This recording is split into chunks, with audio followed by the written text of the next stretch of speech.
celui qui nous a accordé la grâce de nous rassembler encore ici en son nom. Amen. Effectivement, toutes choses passeront. Mais ce qui ne passera pas, c'est la parole de Dieu. Apocalypse, dans Apocalypse, il est écrit, celui qui lit et ceux qui écoutent les paroles de la vérité. Amen. Ce sont ceux-là qui sont bénis. Amen. Sans plus tarder, je vais appeler l'orateur du jour, c'est pas moi. Quand il va avancer, toi tu vas acclamer très fort.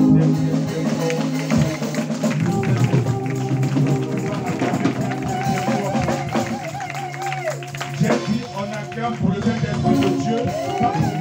Alléluia. On acclame très fort pour le Saint-Esprit de Dieu. J'appelle son humble serviteur, l'enseignant.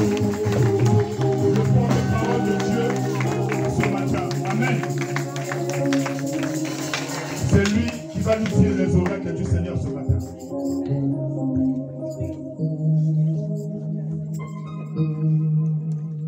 Shalom Église. Est-ce que vous êtes là ce matin? Est-ce que Christ est au milieu de nous ce matin? Si je suis là ce matin, on peut l'acclamer très très fort.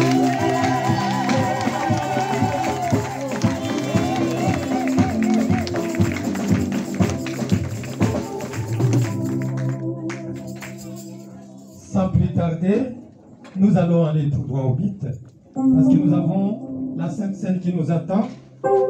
Malgré le temps qui s'est avancé déjà, je vais demander à la chorale de pouvoir vous asseoir.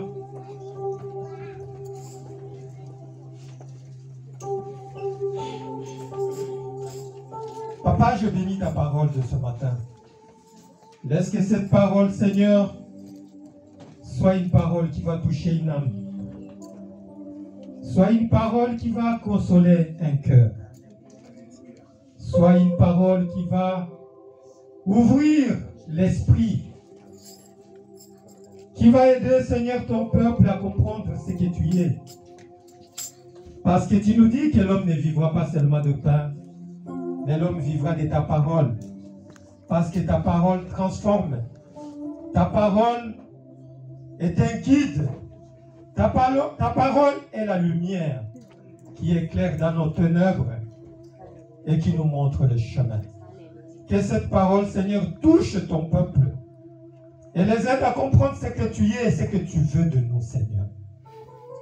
Parce que tu ne veux pas que nous puissions mourir. Parce que tu nous dis, Seigneur, que quand nous manquons la connaissance, c'est là où nous tendons vers la perdition. Mais la connaissance transforme, la connaissance avise un esprit. Pour que ta gloire soit dans nos vies de tous les jours. Au nom de Christ, nous t'avons ainsi prié. Amen. Est-ce que vous êtes là ce matin, bien-aimés?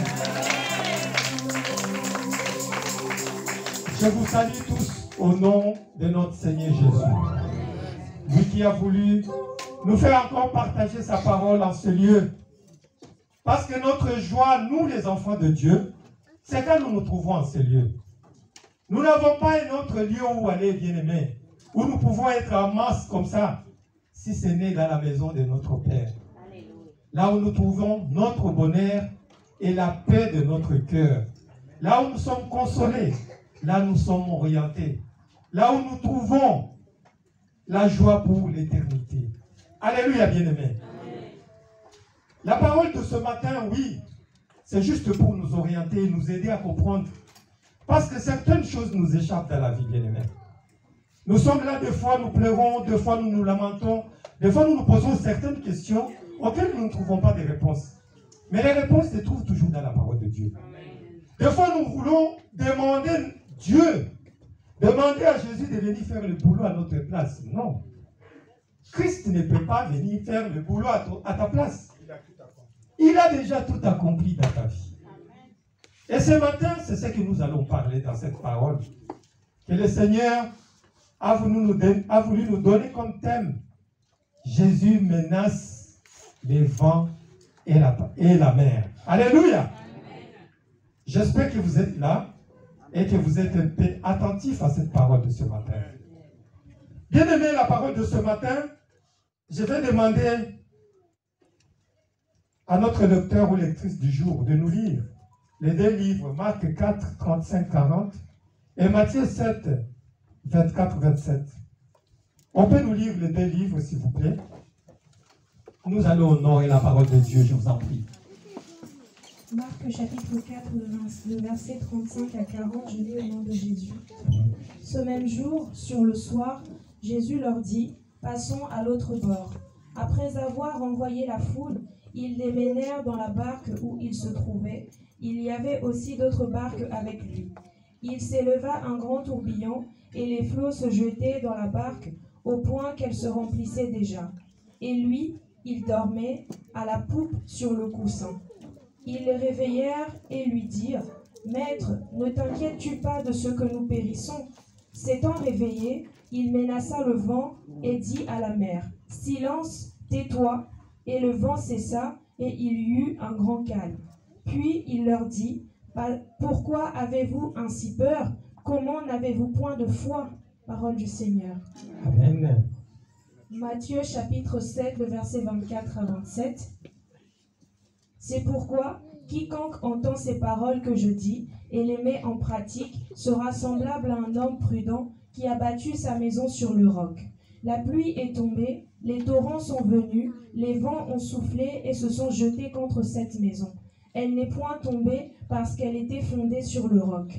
Mais quiconque entend ces paroles que je dis et ne les met pas en pratique sera semblable à un homme insensé qui a bâti sa maison sur le sable.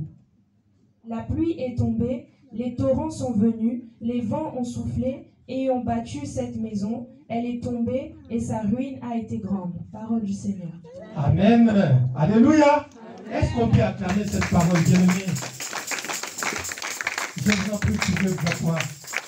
Ce matin, nous allons plus nous atteler sur Marc 4, 35 à 40, vu le temps que nous avons déjà qui avance.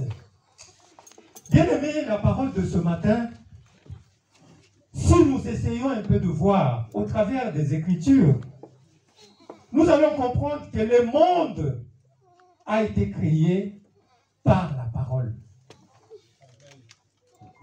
Le monde a été créé par la parole. Le monde dans lequel nous vivons, la Bible nous dit que tout a été créé par la parole. Mais le monde dans lequel vivait notre Dieu et notre Seigneur Jésus, c'est un monde spirituel. Là-bas, on ne parle pas des détails de ce qui s'est fait là-bas. Comment est-ce que tout a été créé dans les cieux? La Bible ne nous dit pas. La Bible est plus explicite, plus sur tout ce que nous vivons ici sur terre. Mais ce qui a été fait dans les cieux, la parole de Dieu ne nous dit pas les commencements, comment est-ce que Dieu a créé tout ce qui se trouve dans les cieux.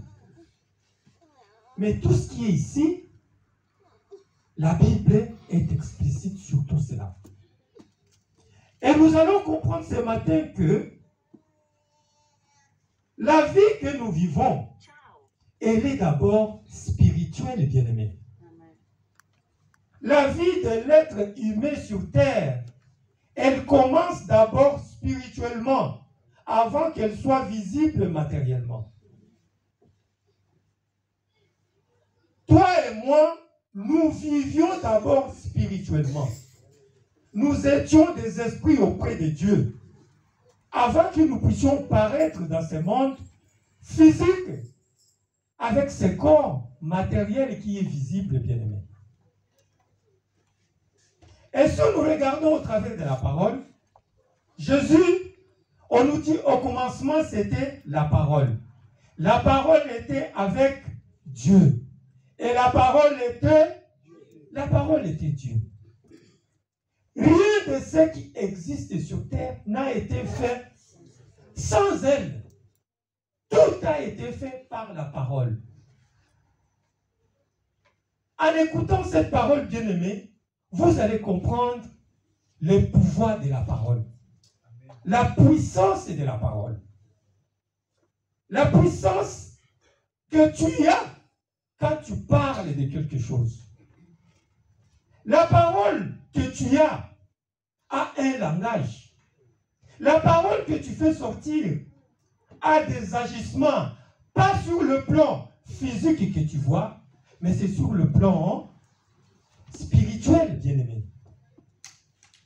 Dans la parole de ce matin, nous voyons Jésus. Il est avec ses disciples, après avoir prêché la journée, il se dit, il parle à ses disciples, il dit, passons de l'autre bord. Ça veut dire, nous allons traverser le lac pour aller de l'autre côté. Amen. Ici, c'était vers la nuit, le début de la nuit, bien-aimé. Christ, il est fatigué d'avoir fait ton travail. Prêcher, faire des miracles, tout ça. Il était fatigué. Pas fatigué d'esprit, mais peut-être fatigué de corps. Il faut embarquer dans la barque.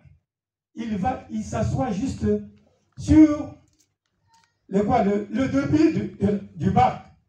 Et il prend son coussin, il se repose. Nous voyons, on ne sait pas, ici on explicite, on ne détermine pas qui était vraiment à la manette pour faire avancer la barge. Mais quand on est dans la barge, pour ceux-là qui ont vécu au bord des lacs, à la mer, ils savent que non, ce sont des efforts qu'il faut faire.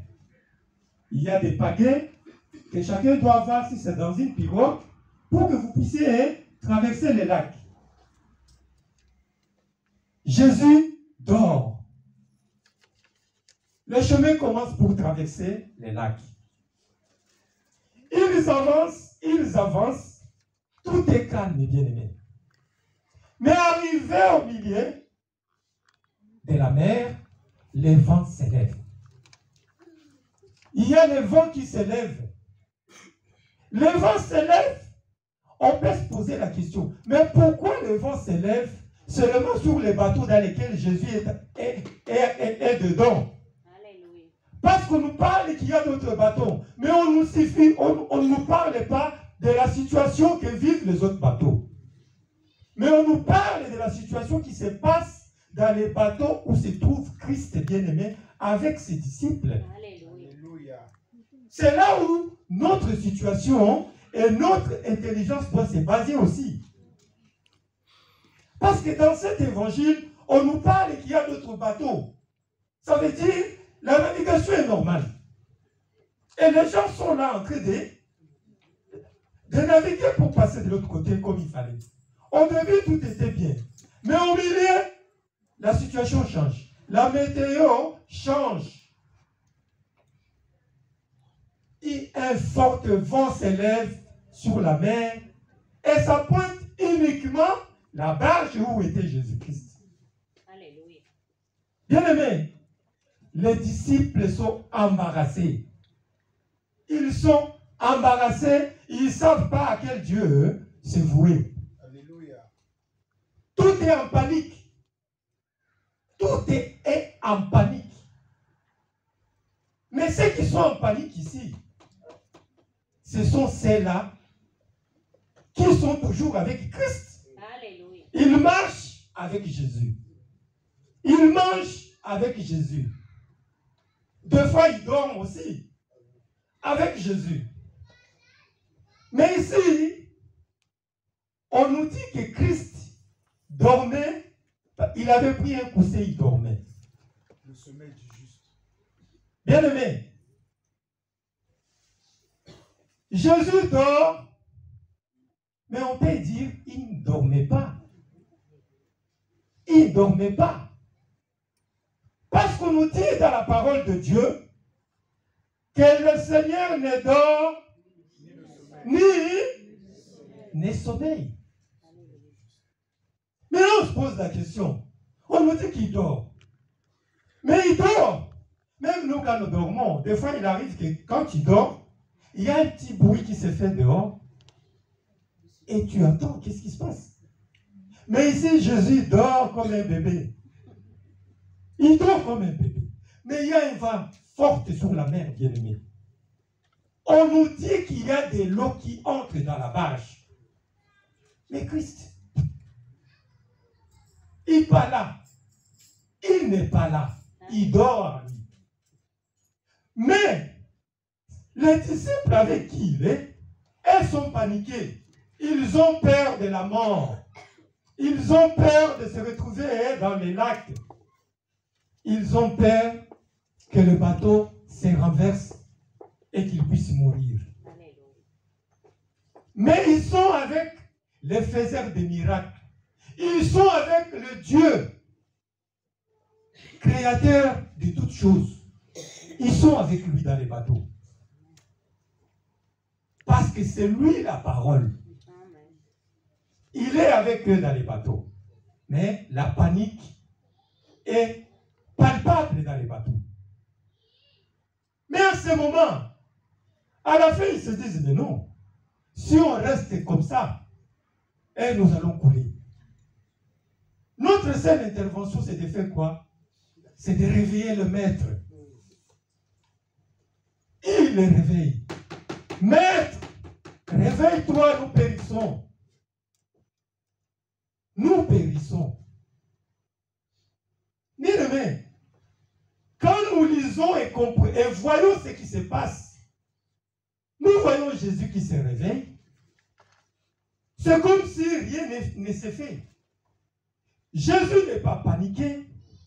Jésus n'est pas perturbé. Il y a un fort vent. Il y a de l'eau dans les bateaux. Mais Jésus est paisible, il est calme. Mais quand il regarde ses disciples bien-aimés, la panique se lit au visage. La panique se lit au visage. Et Jésus fait quoi? Jésus menace les vents. Il dit, tais-toi. Et la mer s'est fait quoi? La mer s'est calmée. Il se retourne vers les disciples, il dit, les hommes de peu de foi. Les hommes de peu de foi. Jusque quand je vais continuer à vous supporter? Bien-aimé, la parole de ce matin doit t'interpeller, toi et moi. De comprendre, comme notre frère, les frères Chance a prêché la fois dernière, on se retrouve nombreux tous les dimanches à venir écouter la parole de Dieu. On écoute, on avale des tonnes et des tonnes de la parole. Chaque dimanche, chaque mois, on est là. On avale. C'est la parole qu'on avale. C'est la parole qu'on mange tout le temps, tout le temps. Mais on est là pour entendre ce que nous voulons entendre. On est là pour chercher quoi réellement? Quand nous venons dans la maison de Dieu, nous venons seulement pour écouter, ou nous venons pour écouter et mettre en pratique. Bien-aimé, la Bible nous dit que l'homme est fait pour... Quand tu es encore bébé, on peut comprendre que tu bois du lait. Mais au fur et à mesure que tu prends de l'âge, ta nourriture commence à changer. Tu commences à passer de la nourriture légère à la nourriture solide pour que ça soit consistant dans ton ventre. Alléluia.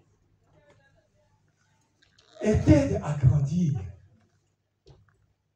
Et t'aide à grandir. Ici, nous voyons des disciples qui sont tout le temps, ils ont été appelés par le maître. Et avec le maître, ils ont commencé à cheminer avec lui. Ils ont commencé à marcher avec lui. Il arrivait que Jésus les amène dans les lieux isolés pour les apprendre les mystères du royaume des cieux. Les apprendre des choses cachées qui doivent déterminer la force, qui doivent déterminer leur croyance, qui n'ont pas cru à quelque chose de vain, mais ils ont cru à quelque chose de digne, de solide, de déterminant qui détient le pouvoir de ce monde bien-aimé. Christ de Nazareth. Jésus les a enseignés à tout moment. Il a expérimenté la croyance. La croyance est la façon de ses disciples à croire ou à comprendre la parole que lui les enseignait. Mais à chaque fois, si nous voyons dans la parole, nous allons voir, les disciples étaient un peu désorientés dans leur façon de comprendre le maître. Qu'est-ce que le maître voulait d'eux? Le maître voulait qu'ils puissent grandir. Le maître voulait qu'ils ne puissent pas être seulement là à écouter, mais qu'ils soient des gens qui doivent être en action. Et l'action détermine de ce que toi tu as assimilé dans ce que tu apprends. La parole de Dieu. Dans la parole de Dieu, si nous regardons, nous allons voir une autre expérience. Jésus envoie les disciples. Il les dit, allez, c'était 70, allez faire des miracles. Allez rencontrer le monde. Montrez le pouvoir, montrez la capacité, la force que vous avez eue, cumulée par la présence de la gloire de Dieu dans votre vie. Les disciples sont partis. Bien-aimés, ils sont rentrés avec la joie. Ils disent, Seigneur, nous avons fait des miracles, nous avons chassé les démons. Ils étaient très contents que les démons les obéissent. Mais Jésus, qu'est-ce qu'il a dit?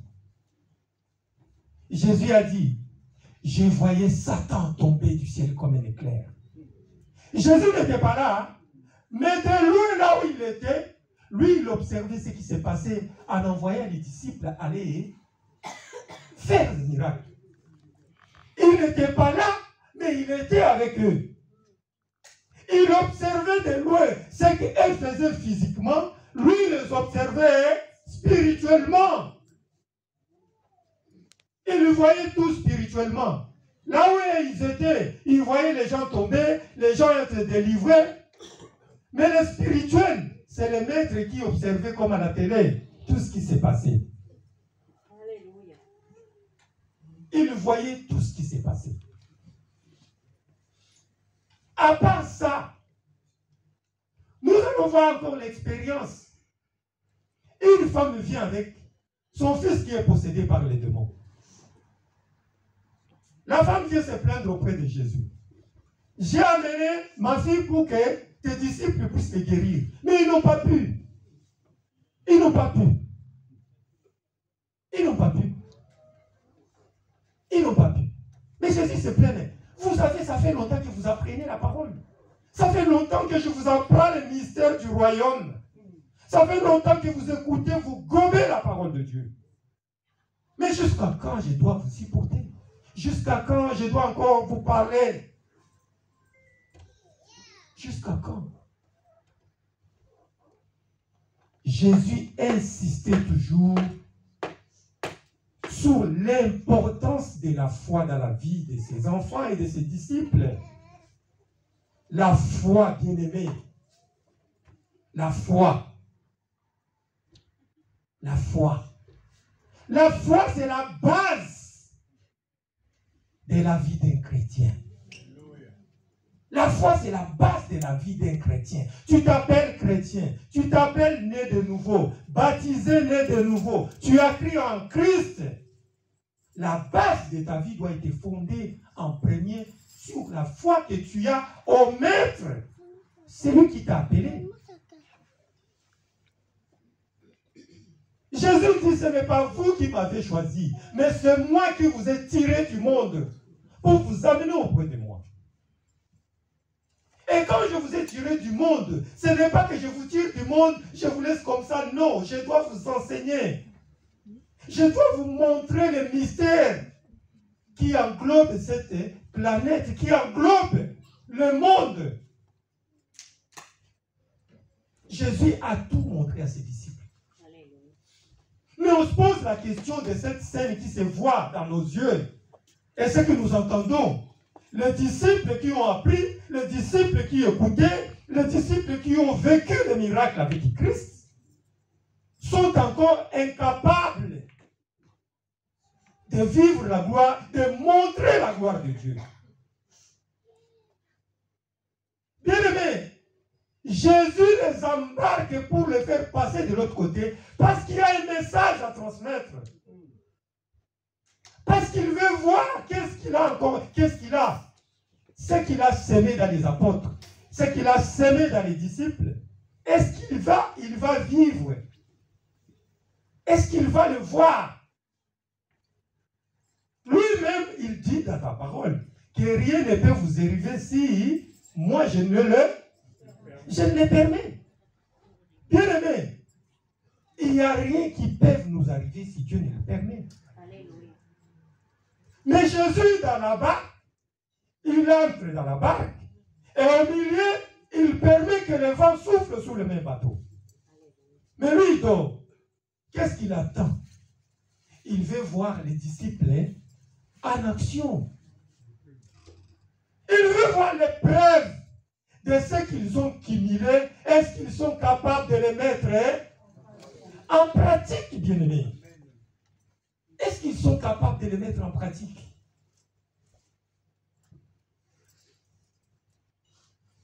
Est-ce qu'ils sont capables de les mettre en pratique? Mais curieusement, Jésus est déçu. Homme de peu de foi. Combien de fois je dois encore vous supporter? Mais il dit au vent, tais-toi. Et le vent se tue. Bien aimé, quelle leçon nous allons tirer ce matin dans cette parole? La parole de ce matin nous montre que notre vie sur terre sera toujours comblée de vents et marées, des tempêtes qui vont toujours nous poursuivre tout au long de notre parcours sur terre. Tu seras voué à cette circonstance dans ta vie de tous les jours. Tu rencontreras ce phénomène ici. Les vents souffleront toujours. Tant que tu t'appelles chrétien, tu auras des vents qui vont souffler dans ta vie.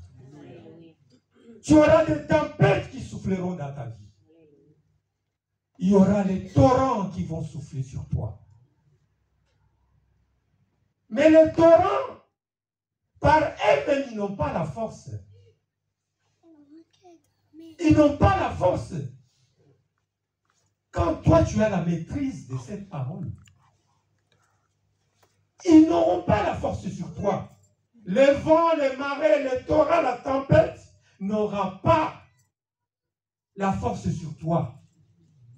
Mais tu peux les doter, les supporter, les mater quand tu as la connaissance et quand tu mets en pratique cette connaissance, bien-aimé. La tempête souffle sous la mer. Mais est-ce que le vent, la mer peut s'élever tout seul, bien-aimé? Je ne sais pas. Moi, j'ai déjà habité tout au bord de la mer. Il y a des jours où tu vas au bord du lac. C'est comme vraiment l'autoroute. Tout est calme. Tu peux voir tout ce qui est sous le lac. C'est comme tapissé. Il n'y a rien. Mais c'est quand le vent souffle qu'il y a des vagues qui s'élèvent. Qu'il y a les vagues qui commencent à s'élever. Ici, il y a les vagues qui s'élèvent et qui veulent faire couler la vache. Le vent, qui a déjà vu le vent, bien-aimé? Qui a déjà vu le vent? Ma sœur, tu as déjà vu le vent? Tu as déjà vu le vent? Je parle du vent. Alléluia. Personne, même moi, je n'ai jamais vu le vent. Mais tous, nous voyons les effets. Nous vivons les effets du vent. Nous ne voyons pas le vent, mais ces effets, nous pouvons les vivre. Ici, la mer, elle est calme. La mer, si c'est pour elle seulement, elle sera toujours calme. S'il n'y a pas de vent, elle sera toujours calme. Mais la mer est toujours mouvementée, c'est quand il y a le vent. Mais ici, nous voyons que les vents qui soufflent sous les bateaux ici, le vent qui souffle sous la mer, c'est comme s'il y a une force derrière, invisible, qui soulève la mer. Une force invisible. Mais Jésus, il ne voit pas les effets. Jésus ne se focalise pas sur les effets. Mais Jésus, dans cette parole, Jésus se focalise sur la cause. Jésus se focalise sur la cause. Jésus voit l'eau qui entre dans la barge. Le vent qui souffle. Humainement et spirituellement, il sait que la mer est toujours calme et sera toujours calme. Si elle se lève, c'est qu'il y a quelque chose qui est en train de souffler derrière. Et Jésus s'est dit, moi je ne vais pas m'atteler sur les effets, mais je vais m'atteler sur la cause de ces effets. Et c'est là que nous voyons Christ se tourner vers le vent. Et quand il dit au vent, tais-toi, directement, la mer fait quoi? La mer se calme. C'est ça ta vie, bien-aimé. C'est ça ta vie. Nous sommes chrétiens, nous sommes là à nous plaindre. On se plaint sur nos vies. On se plaint sur nos familles. On se plaint sur notre santé. On se plaint sur nos situations, nos problèmes. Mais tu te plains de quoi? Tu te plains des effets? Ou tu te plains des causes qui font que ces effets soient visibles dans ta vie? Ici, Christ nous dit de ne pas nous focaliser sur les effets, mais de nous focaliser sur les causes qui font que nos vies et nos situations soient ce qu'elles sont.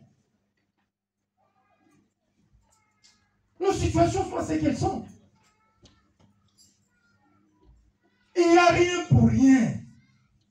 La vie spirituelle, avant qu'elle soit physique, la vie physique, elle a commencé spirituellement. Dans notre vie de tous les jours, on nous a toujours appris que nous devons être forts spirituellement pour pouvoir dominer ce monde. Tant que tu seras faible spirituellement, tu seras quelqu'un sur lequel on marchera toujours. Tu seras toujours une personne à pleurnicher tout le temps. Parce que ta situation spirituelle patine. Tu n'arrives pas à relever les défis de ta vie. Tu es un être spirituel. Tu es un être spirituel. Tu n'es pas un être matériel. Et le spirituel, c'est ce qui domine le monde. Le spirituel, c'est ce qui domine le monde. Jésus n'a pas regardé à la mer, il a regardé le vent. Parce que derrière le vent, il y a une force maléfique. Il y a une force invisible qui cherche à nuire les enfants de Dieu. Et c'est là qu'il s'est focalisé. Des fois, nous prions. Nous nous focalisons sur les effets que nous vivons. Focalise-toi sur les causes de ces effets. Focalise-toi sur les effets. Les causes de ces effets.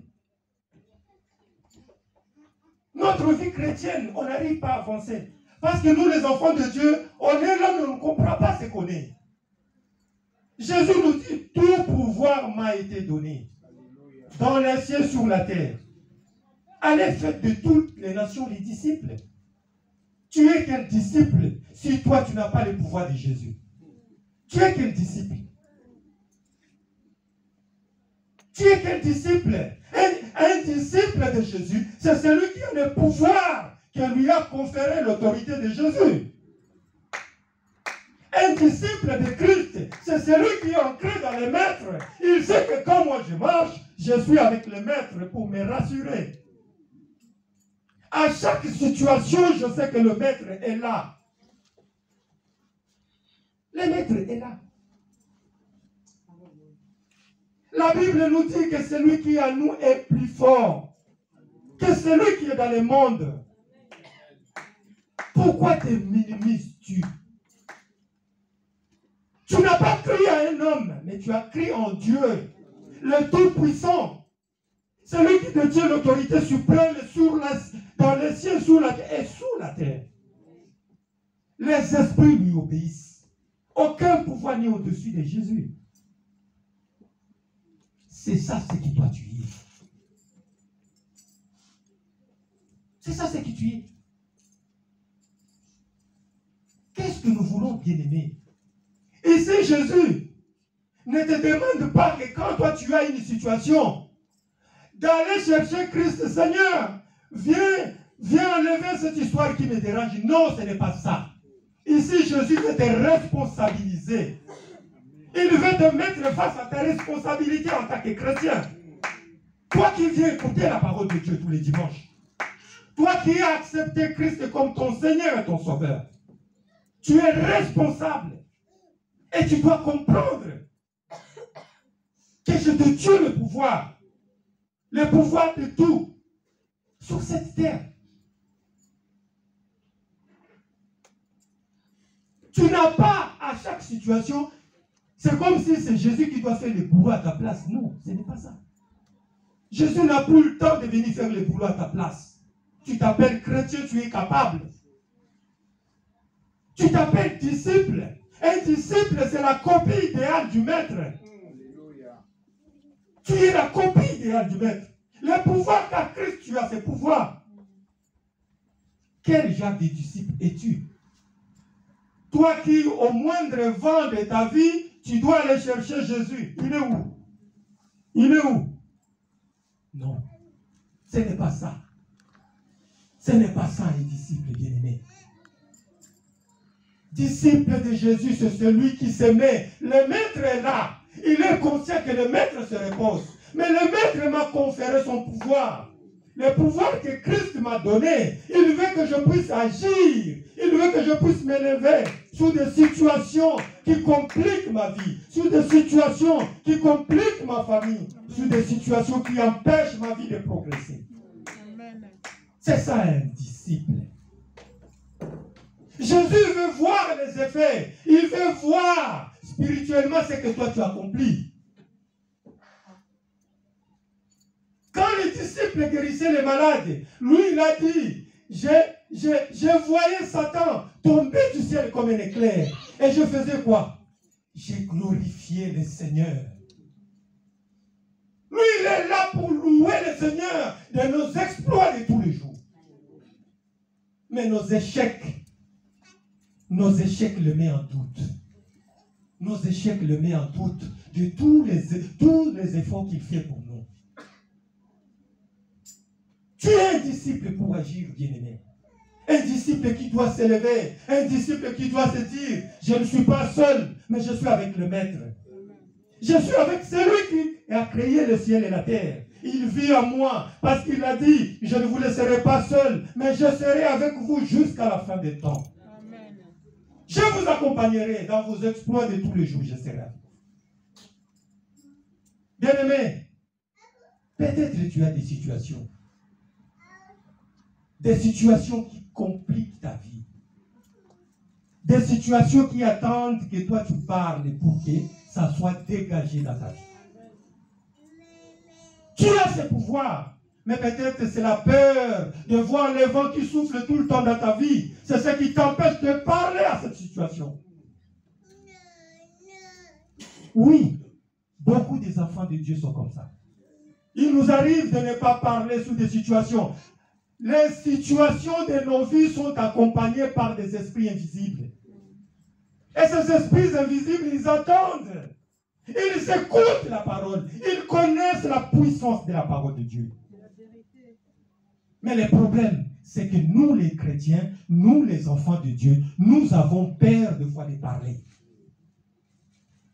Jésus a dit, tais-toi. Et nous voyons les vents se tuent. Quand est-ce que tu parleras sur ta situation? Alléluia. Quand est-ce que tu vas parler sur ta situation qui complique ta vie? Tu étais calme dans ton foyer, mais à un moment, le vent s'est levé. Il y a la panique dans les foyers. Mais le calme qui régnait dans ton foyer, pourquoi il y a la panique aujourd'hui? C'est parce que peut-être tu ne veux pas parler. Lève-toi et parle sur ce vent qui se lève contre ta famille. Tu avais des enfants dociles à la maison, des enfants obéissants. Mais un jour, le jour au lendemain, les enfants ne maîtrisent plus. Tu n'arrives plus à maîtriser tes enfants. Mais il faut parler. N'attends pas les effets. Parle à ces situations, à ces causes qui dérangent les enfants. Il faut parler. Les esprits entendent. Les esprits entendent. C'est par des déclarations, c'est par les paroles fortes que ces esprits obéissent. C'est ça être appelé disciple. Jésus menace. Quand tu demandes, quand tu veux voir dans la Russe, la Russe, quand on parle de menacer, ça veut dire il a imposé. Jésus impose son autorité sur le vent. Il défie les vents. Il lui dit, toi, ici c'est moi le chef. Ici c'est moi le chef, toi tu dois te taire. L'autorité de Jésus, les vents n'a plus d'effet. Parce qu'il a imposé son autorité, son pouvoir, sa suprématie. Et les vents ont compris que oui, le maître, on doit obéir. C'est ça le pouvoir que toi tu as. Mais un pouvoir inactif, un pouvoir jeté à l'abandon. Mais le pouvoir que tu as, peut-être tu ne l'utilises pas parce que tu n'as pas la foi comme les disciples. Parce que le pouvoir, la force qui est en toi, elle est efficace quand c'est accompagné de la foi. Amen. La foi, on nous dit c'est quoi? La foi, c'est quoi? De quoi? Des choses qu'on espère. Et de quoi? Une démonstration. De celles qu'on ne voit pas. Alléluia. Des choses qu'on espère. Une démonstration de ce qu'on ne voit pas. On espère en quoi? On espère que ce que je dis, ça va quoi? Alléluia. Ça va se réaliser. C'est ça la foi. Je dis au vent, tais-toi. Et je crois parce que je sais que le pouvoir m'a été donné. Mais pourquoi tu ne dis pas? Pourquoi tu n'exerces pas? Tu veux que Jésus vienne parler à ta place pour que ta situation change. Tu veux que Jésus vienne parler à ta place pour que la situation de ta famille, de tes enfants, de ton mari, de ton épouse change. Bien aimé, ce n'est plus ce temps-là. Ce temps-là est révolu. Ce temps-là, ce sont les disciples en action. Les disciples en action. Parle à ta situation. Fais taire ces choses qui dérangent ta vie. Fais taire ces choses qui dérangent ta vie. Et Jésus a dit, je ne te délaisserai point. Je ne t'abandonnerai point. Tu as l'assurance du maître. Quand tu as l'assurance du maître, c'est lui qui contrôle le ciel, la terre et sous la terre, il t'assure que je suis avec toi. De quoi auras-tu encore peur? Qu'est-ce que tu auras encore peur, enfant de Dieu? Qu'est-ce que tu auras encore peur? Aujourd'hui, nous sommes devenus des chrétiens de nom. Mais dans nos vies de tous les jours, ah non, ça ne va pas. Ça ne va pas. On ne sait pas exercer ce que nous avons. On a peur de tout. Surtout là, c'est décembre et bientôt. Vous allez voir, l'église va commencer à être remplie parce que tout le monde a peur des démons, tout le monde a peur des sorciers, tout le monde a peur des magiciens, tout le monde a peur des marabouts. Alors le seul refuge, c'est à l'église au mois de décembre. Ce n'est pas ça, être un disciple. Un disciple, c'est que le maître est avec lui tout le temps jusque vers l'éternité. Il n'a pas peur.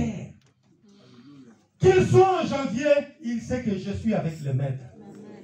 Il soit en mars, avril, mai, juin, juillet, il sait qu'il contrôle. Il a la situation en main parce qu'il est avec le maître.